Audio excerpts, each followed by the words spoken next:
पक्ष इथे वाढला पाहिजे, पक्ष ताकदीने वाढला पाहिजे. आम्ही लोक बसतोय ना इथे, काही गोष्टीची कमी पडणार नाही, कुठल्याच गोष्टीची कमी पडणार नाही.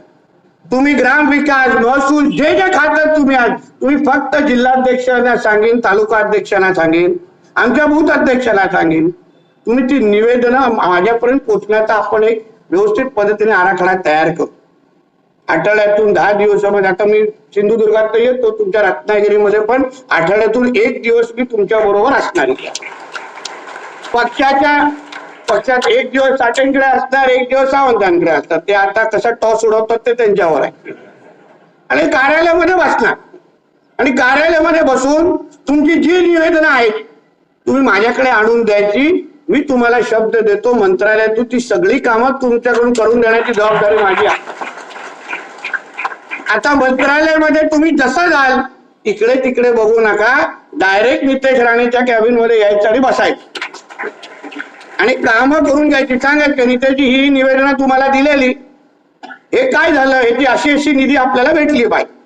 आता जिल्हा नियोजन असेल, ज्या ज्या समित्या बनतील, मग एसईओचं आमचं काम, आमचे बावनकुळे साहेब आता यादी काढतायत, सगळ्यामध्ये आपण मागत बसायचं नाही. आपला अधिकार त्या यादीमध्ये असेल आणि आपली लोक जिल्हा नियोजन मध्ये पण दिसतील आणि एसईओ मध्ये पण मोठ्या प्रमाणात आकडा दिसेल.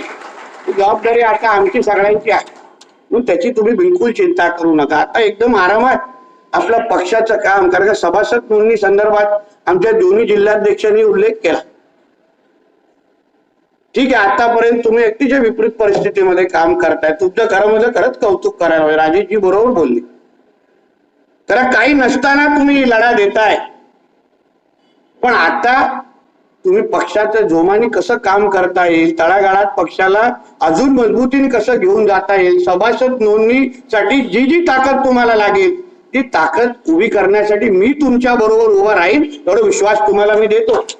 म्हणून फक्त एका भागात न बसता राजेशजी, साठेजी, मी तुम्हाला सांगेन, आपण चला जिल्हा परिषद निहाय दौरे काढू, शहरामध्ये दौरे काढू, त्या जिल्हा परिषद मध्ये जाऊ, लोकांना विश्वास देऊ, लोकांची काय असेल ते कामं करून देऊ. ज्या ज्या मंत्रालयाकडे त्यांची कामं असतील, जे जी काही निधीची अपेक्षा असेल, आपल्या भारतीय जनता पक्षाच्या विचाराचे जे सरपंच आहेत, साठेजी आणि सावंतजी, त्यांची यादी तयार करा. त्यांची पहिलं ते एक सरपंचांची असा एक मेळावा घेऊ दोन्ही तुमच्या जिल्ह्यात.